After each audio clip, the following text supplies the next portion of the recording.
Salut et bienvenue à cette petite vite. Là, je vais m'éloigner pour quelques jours seulement du projet de bloc en V. Puis j'annonce que mes traitements pour mon cancer de la prostate vont très bien. La radiothérapie va bien. Mais j'avouerai que je suis un peu fatigué. Donc, je vais prendre ça un peu plus lent cette semaine et produire juste une petite vite. Parce que les vidéos projets, surtout ceux qui durent une quarantaine de minutes, comme ceux que je fais dernièrement, bien, ça exige beaucoup de travail. Pour une vidéo de 40 minutes, je peux facilement travailler 25 heures. Et puis, je me plains pas parce que j'adore ça le faire, mais je suis un peu fatigué, puis je devrais me reposer. Donc, c'est ça qu'on va faire. Et je vais en profiter pour faire quelque chose que j'aime faire, et ça, c'est répondre à une question. Et j'aime le faire surtout quand la personne qui m'a posé la question est incroyablement sympathique. Et c'est le cas ici, parce que Jackie, mieux connu comme modéliste motoriste, puis je vous invite à aller voir sa page YouTube, modéliste motoriste, et vous le trouverez. Mais Jackie veut produire une petite bielle, crankshaft en Amérique du Nord.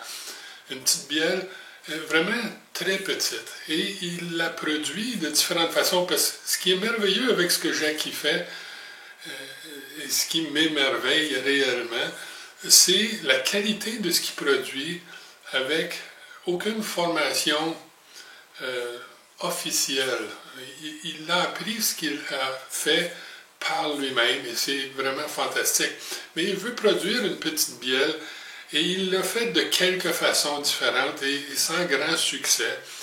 Mais ça fonctionne, mais il voudrait pouvoir le faire à partir de la masse qui dit en France, moi je dirais d'un bloc entier ou solide, et avoir quelque chose de plus précis. Et j'ai laissé savoir que je pouvais probablement l'aider, et il m'a envoyé un croquis et des photos de ce qu'il a fait jusqu'à date.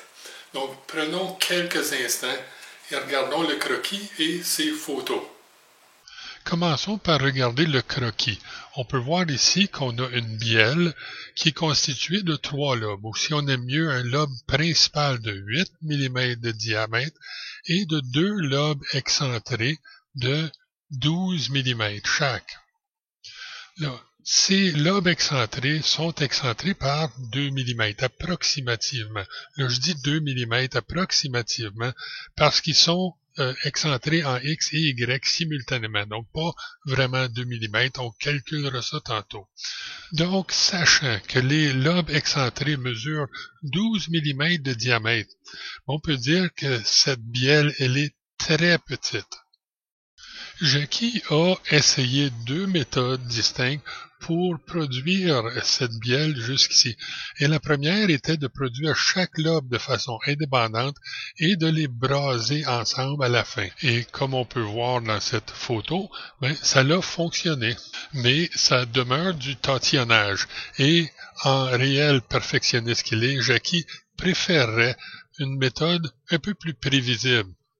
Jackie a ensuite essayé de produire un gabarit de fixation, méthode qui aurait très bien pu fonctionner. Par contre, la conception du gabarit est un petit peu déficiente et ça l'a mené à un problème de mauvaise excentricité et, comme en fait foi cette photo d'une pièce d'essai, une double coupe sur le lobe principal de la bielle. Si on veut produire la pièce de façon précise, ça va nous prendre des chiffres, des dimensions précises.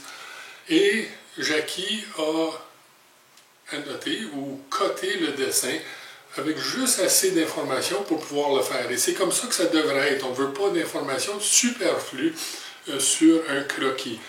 Et Jackie m'indique que les 3 points de centre, les 2 points des 2 lobes excentrés et le point central du lobe central, sont disposés en triangle à partir du centre avec une hypoténuse de 2 pouces et un angle de 30 degrés. Donc chacun des 2 trous excentrés ont ce 30 degrés de positionnement.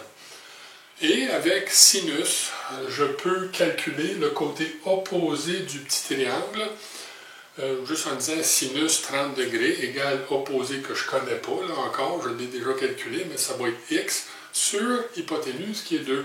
Donc sin 30 égale x sur 2. Si on résout l'équation, on finit par trouver que le côté opposé du triangle ici, de 30 degrés, est une dimension de 1 mm. C'est tout petit cette affaire-là.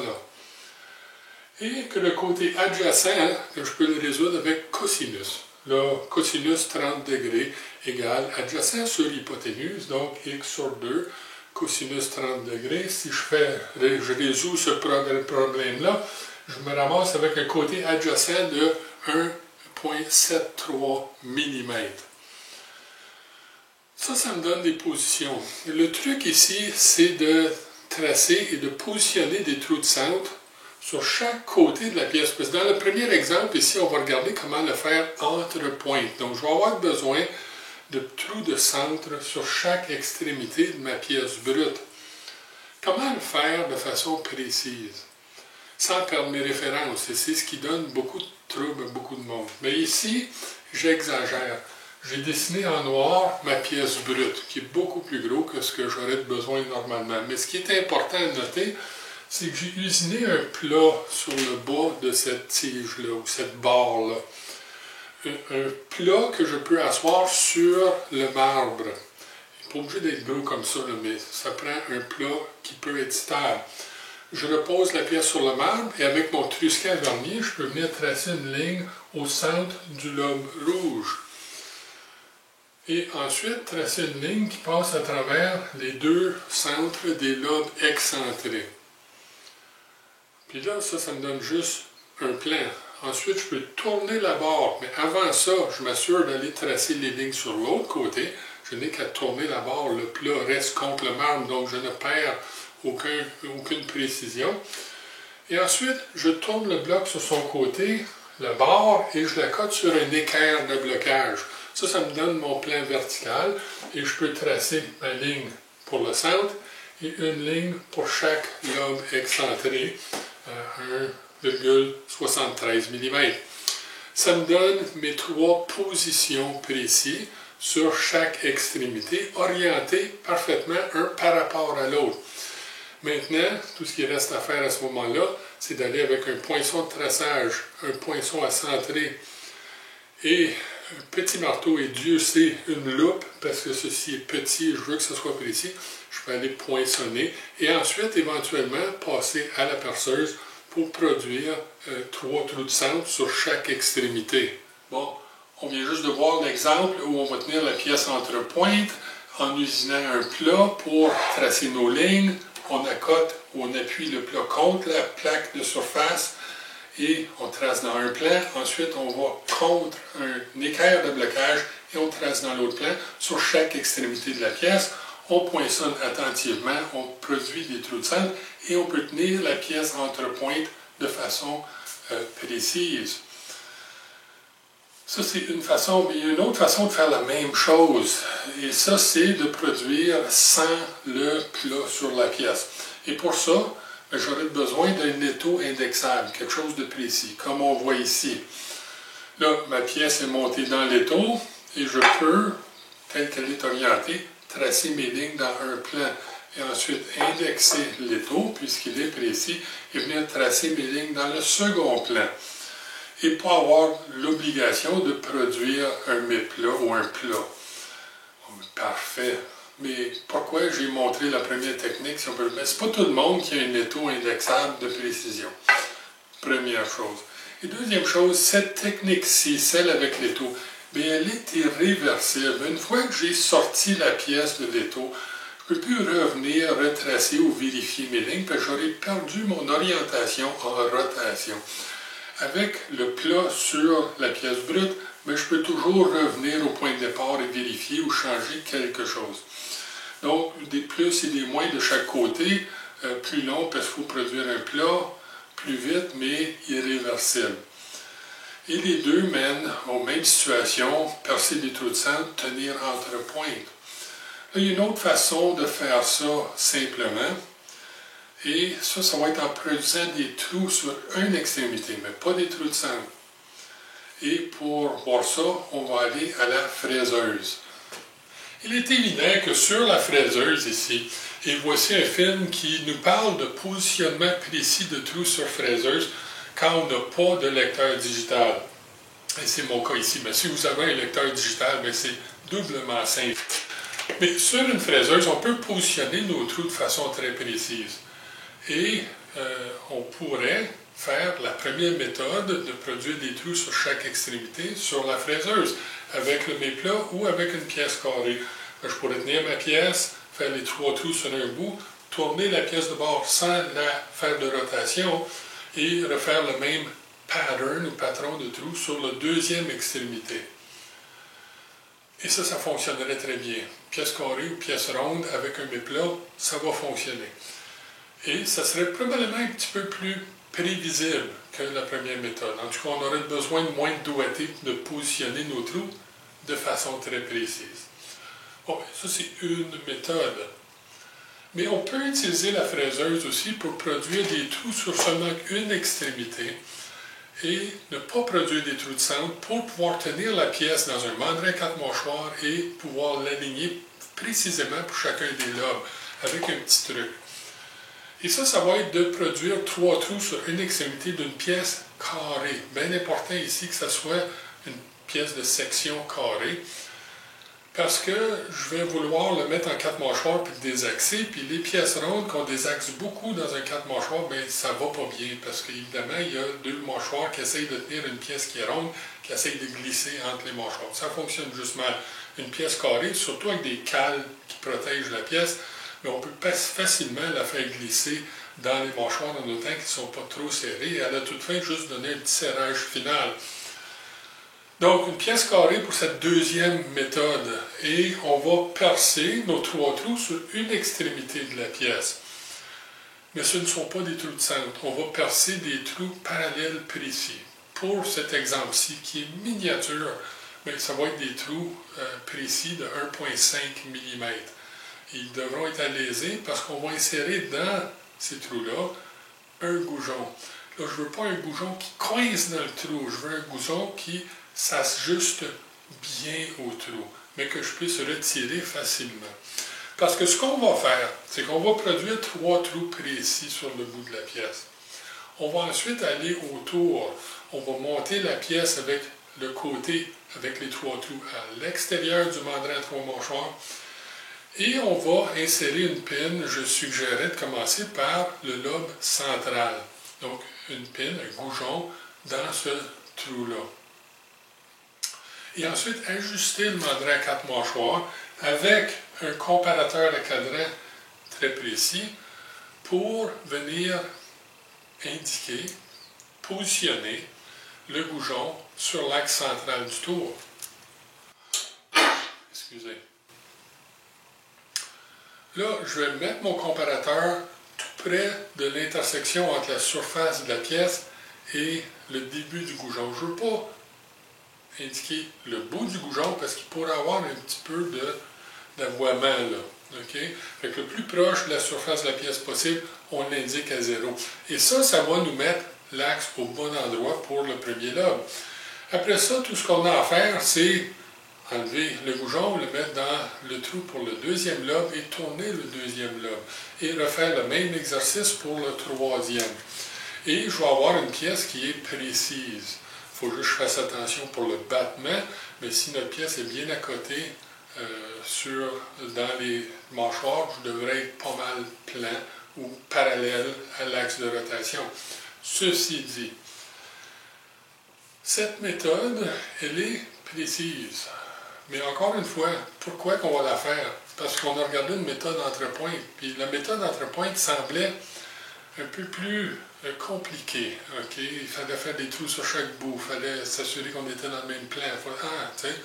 Mais il y a un avantage à chacun des deux. Pour la pièce qu'on vient juste de décrire, là, celle qui est tenue dans un mandrin 4 mâchoires, mais évidemment, j'ai juste 3 trous à produire sur la pièce. Il faut que ce soit une pièce carrée. Et évidemment, ça va exiger beaucoup d'ajustement du mandrin 4 mâchoires. Mais il y a un côté négatif à ça, qui est que je vais falloir que je complète chaque lobe à chaque moment. Parce que ce que je ne peux pas faire facilement, Ça se fait, mais ça serait beaucoup de temps. Ça serait de tourner un lobe, passer au deuxième lobe, revenir au premier, retourner au troisième, revenir au deuxième, etc. Parce que l'installation est longue. Excusez. L'installation entre pointes fait en sorte que je peux tout le faire et je peux bouger autant que je veux. Regardons le scénario. J'ai 20 de ces pièces à produire, mais de loin, le montage entre pointes serait bénéfique ici, parce que je pourrais monter la pièce entre pointes. C'est rapide. Pointe centrale, tourne le lobe central. Pointe avec un outil de tournage général. Pointe lobe secondaire, tourne. Lobe tertiaire, tourne.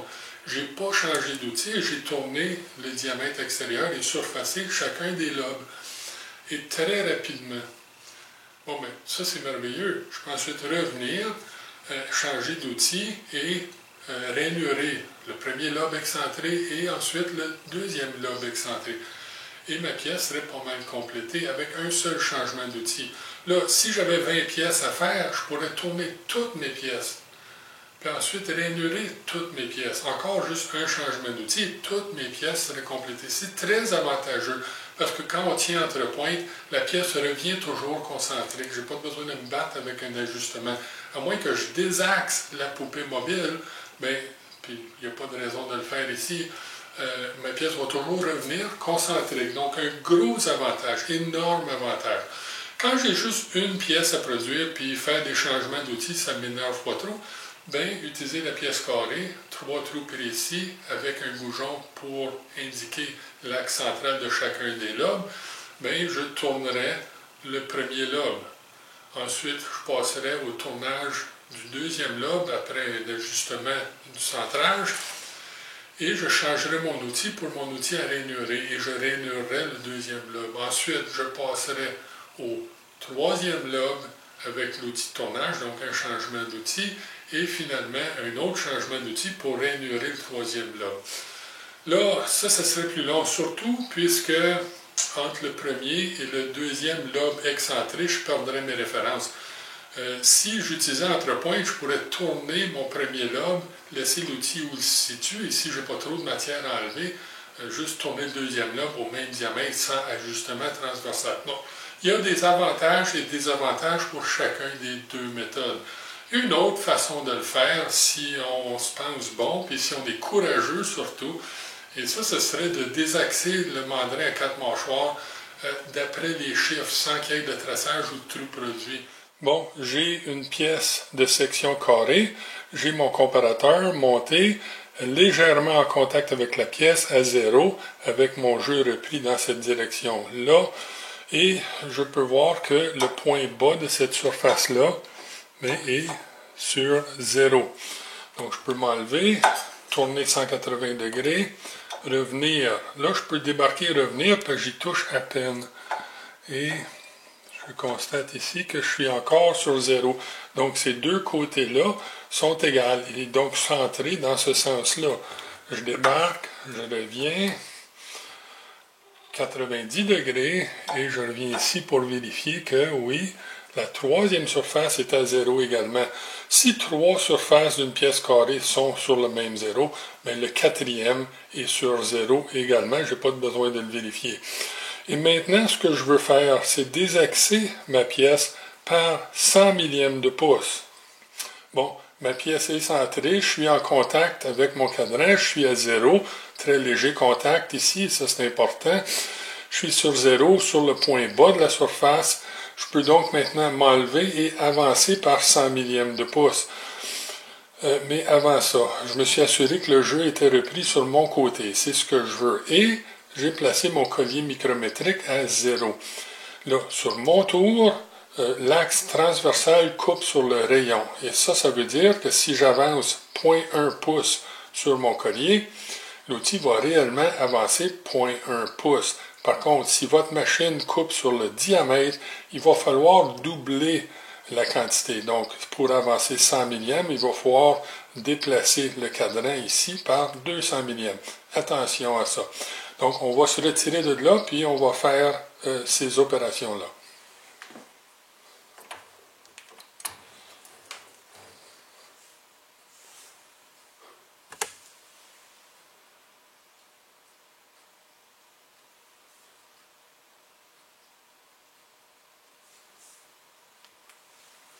Donc, j'ai ici un forêt qui mesure à peu près 0,1 pouce ou 100 millièmes que je vais utiliser pour jauger approximativement la position que je devrais avoir. Donc, je vais reculer la mâchoire arrière ici pour que mon forêt fasse juste s'insérer entre la mâchoire et la pièce. Et ça veut dire que ma mâchoire va être à peu près 100 millièmes reculée. Je vais ensuite avancer la mâchoire ici pour que la pièce revienne légèrement en contact avec la mâchoire, puis je devrais juste passer un désaxement de 100 millièmes. Puis ensuite, je vais revenir au zéro de mon cadran en l'ajustant finement sur la surface. Donc, je vais ramener le cadran sur la pièce. Donc, regardons ça.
Bon, mais notre pièce, elle est précisément excentrée ou décalée par 100 millièmes de pouce. Et c'est une méthode précise de travailler. Et si on a un vilebrequin à un lobe excentré à produire, ben c'est une très bonne méthode. Par contre, si on a deux lobes, ben, normalement, les vilebrequins à deux lobes sont dans le même plan, mais j'excentrerai dans une direction et ensuite, il faudrait que je revienne dans l'autre. Déjà, pas mal plus compliqué.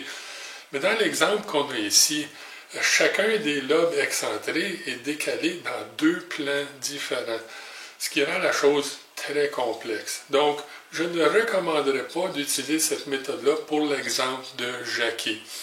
Vraiment, la première méthode entre pointes ou la deuxième méthode avec le goujon positionné qu'on repère à l'aide d'un comparateur à cadran et du quatre-mâchoires, mais ça serait vraiment les deux meilleures méthodes pour attaquer le problème, ou la pièce, je devrais dire, c'est pas un problème.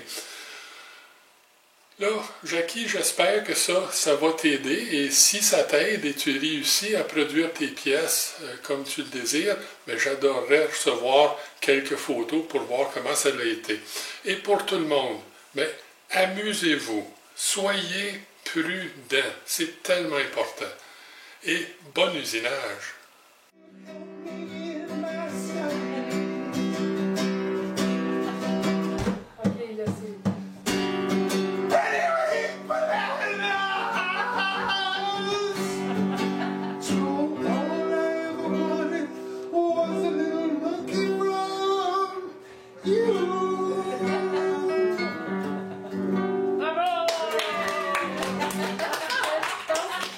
There you go.